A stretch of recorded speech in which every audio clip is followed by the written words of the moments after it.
কিন্তু যখন supreme court বলছে সম কাজে সম বেতন দিতে হবে, এটা লাগু করা যাচ্ছে না। কোনো মজুরি বাড়ছে না। আমাদের প্রকল্প ভিত্তিক কর্মী, আইসিডিএস, মিড ডে মিল, আশা, তাদের হচ্ছে বেতন বাড়ছে না। মিড ডে মিলের কর্মীদের কি অবস্থা? আমরা বলছি 12 মাসের বেতন দিতে হবে, মজুরি বাড়াতে হবে, 200 দিনের কাজ দিতে হবে। গ্রামের রেগা প্রকল্পে আজকে গ্রামগুলোর কি অবস্থা? আমাদের রাজ্যের লক্ষ লক্ষ শ্রমিক তারা বাইরে চলে যাচ্ছে, পরিযায়ী হয়ে যাচ্ছে, কারণ পশ্চিমবাংলায় কোনো কাজ নেই। আমরা বলছি 60 বছর বয়স হয়ে গেলে ছোট দোকানদার, হকার, রিক্সা চালক, ভ্যান চালক, মুটিয়া মজদুর, গাড়ি চালক, ট্রেকার চালক, 60 বছর বয়স হয়ে গেলে যখন গতর থাকবে না, তখন খাটতে পারবে না, কি হবে তাদের পরিবারে? আমরা জানি যারা সরকারি চাকরি করেন তারা দেশের জন্য কাজ করেন, তার জন্য 60 বছর বয়স হয়ে গেলে অবসর নেন এবং তারপরে তাদের অবসরকালীন ভাতা আছে, পেনশন আছে তাদের। অনেক লড়াই করে এই অধিকার অর্জন করতে হয়েছে।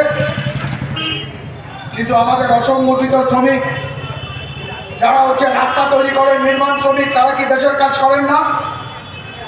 আমাদের যারা অসংগঠিত শ্রমিক তারা দেশের কাজ করছেন না? অটো চালাচ্ছেন, রিক্সা চালাচ্ছেন, ট্যাক্সি চালাচ্ছেন, বাস চালাচ্ছেন, তারা কি দেশের কাজ করছেন না? তাহলে 60 বছর বয়স হয়ে গেলে তাদের পেনশন দিতে হবে, এই দাবি করাটা কি অন্যায়? প্রতিদিন পরিশ্রম করে আমাদের দেশের অর্থনীতির চাকাকে তা হচ্ছে গতিশীল করছে যারা, তাদের জন্য সামান্য কিছু টাকা হচ্ছে দেশের সরকার, রাজ্যের সরকার দিতে পারে না, এটা চাওয়াটা কি অন্যায়? আমরা এই দাবি করেছি। আমরা বলছি প্রতিদিন জিনিসের দাম বাড়ছে। আপনারা দেখবেন এসেনশিয়াল কমোডিটি অ্যাক্ট তা হচ্ছে বাতিল করে দিচ্ছে। এই এসেনশিয়াল কমোডিটি অ্যাক্ট মানে অত্যাবশ্যকীয় পণ্য আইন। আপনারা জানবেন যে দ্বিতীয় বিশ্বযুদ্ধের সময় আমাদের দেশের কালোবাজারি এবং মজুমদারিরা তারা একটা কৃত্রিম সংকট তৈরি করে। তারা সমস্ত চাল ডাল গোডাউনে হচ্ছে জমিয়ে রাখে আর বলে যুদ্ধের জন্য মাল পাওয়া যাচ্ছে না। আর সেই সময় হাজার হাজার লক্ষ লক্ষ মানুষ না খেয়ে মারা গিয়েছে, দুর্ভিক্ষ হয়েছিল, যেটা কৃত্রিম দুর্ভিক্ষ ছিল।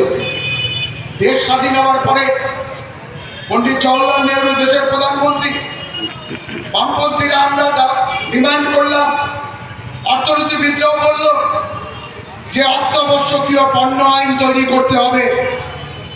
মানে 18টা আইটেম, চাল ডাল তেল নুন সবজি ওষুধপত্র, এরকম নিত্য প্রয়োজনীয় দ্রব্য যা না হলে মানুষের জীবন চলে না, এইরকম 18টা আইটেম কোনো কালোবাজারি আর মজুতদারীরা মজুত করতে পারবে না। যদি মজুত করে তাহলে তাদের 10 বছরের জেল হবে, 10 লক্ষ টাকা জরিমানা হবে। এই আইন তৈরি হলো। আমরা দেখলাম দূরে দাঁড়িয়ে থাকা যদি কোনো বিজেপির সমর্থক আমাদের বক্তব্য শুনে থাকেন, আপনি শুনুন। আপনাদের সরকার যখন প্রথম হয়েছিল, অটল বিহারী বাজপেয়ী প্রধানমন্ত্রী হলেন, তিনি পার্লামেন্টে দাঁড়িয়ে চোখের জল ফেললেন এই কালোবাজারি আর মজুতদারীদের জন্য। বললেন খুব কড়া আইন হয়ে গেছে, একে পাল্টাতে হবে। ফলে 1 বছরের জেল হবে, 10,000 টাকা জরিমানা হবে যদি মজুতদারীরা মজুত করে। আর নরেন্দ্র মোদী পার্লামেন্টে গিয়ে ঘোষণা করে দিলেন এই আইন বাতিল, খুব খারাপ আইন। তার জন্য এই আম্বানি আদানিরা তারা হাজার হাজার একর জমি কিনেছে, সেখানে বিশাল বিশাল গোডাউন বানিয়েছে। আপনি জানবেন আদানিদের গোডাউনে যে পরিমাণে খাদ্যশস্য মজুত করে রেখেছে, আগামী 3 বছর ভারতবর্ষের সমস্ত মানুষকে খাওয়াতে পারবে। আর এই অত্যাবশ্যকীয় আইন তুলে দেওয়া মানে কি? মানে হচ্ছে আগামী দিনে আদানিদের গোডাউনে গোটা দেশের সমস্ত জিনিসপত্র নিত্য প্রয়োজনীয় দ্রব্য ঢুকে যাবে, আর আদানি না চাইলে একটানা চাল বেরোবে না, আপনি মার্কেটে খাবার পাবেন না, খাদ্য পাবেন না, আবার কৃত্রিম খাদ্যের সংকট তৈরি হবে। সেই জায়গায় আমাদের নিয়ে যেতে চাইছে, আমরা তার বিরোধিতা করছি। আমরা বলছি এই শ্রম কোড আমরা মানি না, আমরা একে লাগু হতে দেব না। আমরা বলছি দ্রব্যমূল্য বৃদ্ধি তাকে রোধ করতে হবে। আমি আমাদের বক্তব্য যারা শুনছেন, আমি সকলের কাছে বলবো যে প্রতিদিন যেভাবে জিনিসের দাম বাড়ছে আপনি দেখছেন, আপনি প্রতিদিন পরিশ্রম করে যে অর্থ উপার্জন করছেন তাতে সংসার চলছে না। 50 টাকা গ্যাসের মূল্য বেড়ে গেল, প্রতি মাসে চালের দাম বাড়ছে, সব জিনিসের দাম বেড়ে যাচ্ছে আপনি দেখছেন। আর আপনার যদি পকেটে টান পড়ে, আপনি যদি করতে হবে। আর আজকে দাঁড়িয়ে পশ্চিম বাংলায় বদল ঘটাতে হবে। আমাদের স্লোগান একদিকে হচ্ছে দেশ বাঁচাতে হবে, দেশের সংবিধান বাঁচাতে হবে।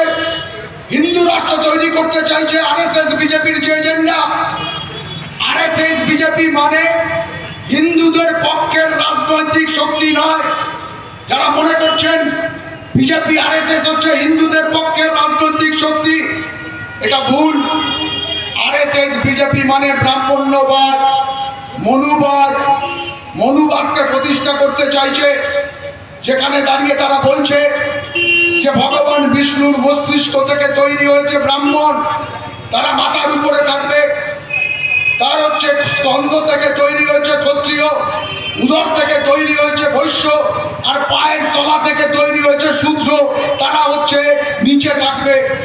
মন্দিরে পুজো হবে, প্রথম প্রসাদ পাবে ব্রাহ্মণ, তারপরে যদি অবশিষ্ট থাকে ক্ষত্রিয়রা পাবে, তারপরে যদি অবশিষ্ট থাকে তাহলে কুকুর আর শ্রীগাল পাবে, তারপরে অবশিষ্ট থাকলে পাবে বৈশ্য আর শূদ্ররা।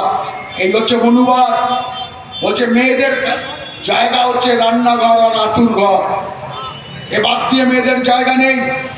ফলে সেই জায়গায় দাঁড়িয়ে এই ব্রাহ্মণ্যবাদ, মনুবাদ প্রতিষ্ঠা করতে চাইছে। এটাই হচ্ছে ওদের কাছে হিন্দু রাষ্ট্র। কর্পোরেটের স্বার্থে তা হচ্ছে পরিচালিত হবে এবং তার বিরুদ্ধে আমাদের লড়াই। তাই দেশকে বাঁচাতে হবে, দেশের সংবিধানকে বাঁচাতে হবে, ধর্ম নিরপেক্ষতার আদর্শ তাকে শক্তিশালী করতে হবে।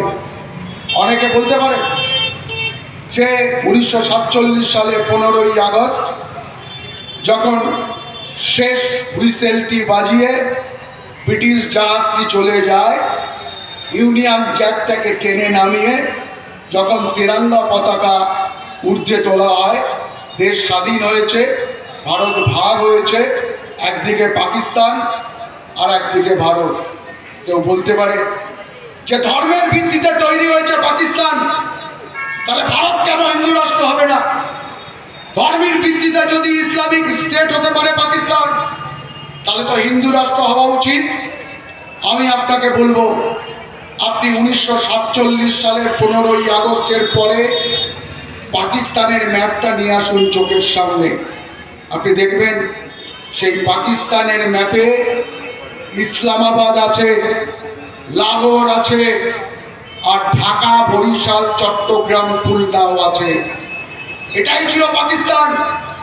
কিন্তু আজকে যদি আপনি পাকিস্তানের ম্যাপটা নিয়ে আসেন 2025 সালে, আপনি ইসলামাবাদ দেখতে পাবেন, আপনি লাহোর দেখতে পাবেন, কিন্তু ঢাকা দেখতে পাবেন না, বরিশাল দেখতে পাবেন না, চট্টগ্রাম দেখতে পাবেন না, খুলনা দেখতে পাবেন না। কারণ 1971 সালে ধর্মের ভিত্তিতে তৈরি হওয়া পাকিস্তান ভেঙে যায়, ভাষার ভিত্তিতে এক থাকতে পারেনি।